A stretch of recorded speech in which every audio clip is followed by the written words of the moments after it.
Trebаше да се смени таа пич към Македонија.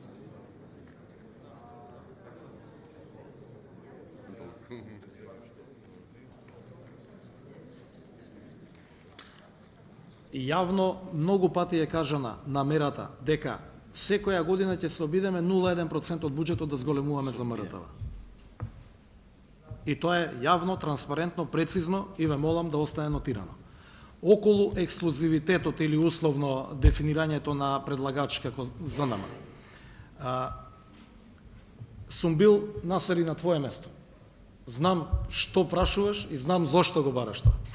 Меѓутоа, ова не е идеја или намера за воскреснување на така наречените, поточно не, така наречени него фантомските организации што беа формирани од претходната власт за да бидат пандан на реалните здруженија и на реалниот граѓански сектор.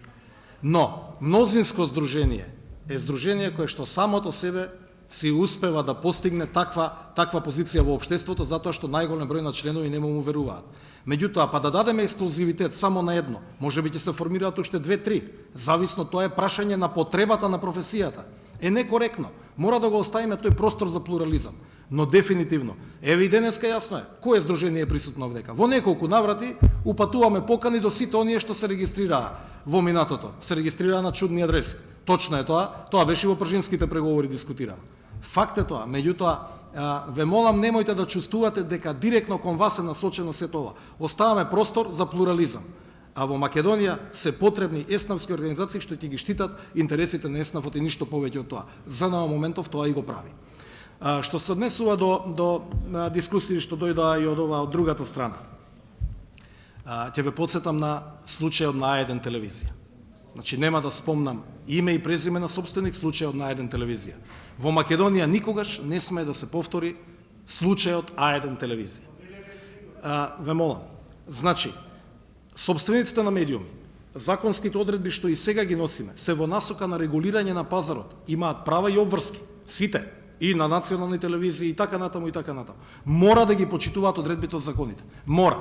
При тоа исто така, секој оној што во минатото работел на ваков или онаков начин, има закони во државата, има институции што ќе го проверат работењето.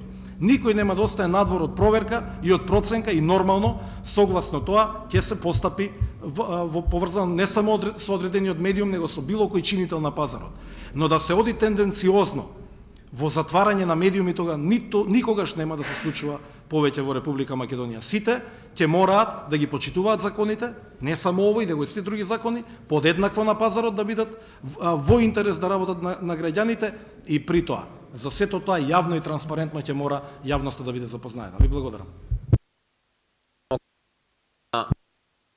На две конкретни теми, значи апсолутно прифаќаме дека е потребно до објаснување, ако не ништо друго, на членовите во делот за заштитата на авторските права и маскерито, така што пак како што веќе најавив, ќе организираме заеднички средби во овој измеѓу период во кој што ќе можеме да ги заеднички да дефинираме работите, излеземе со некаков си евентуален заеднички предлог кој што пак ќе биде јавно ставен и ќе го дебатираме и така натаму.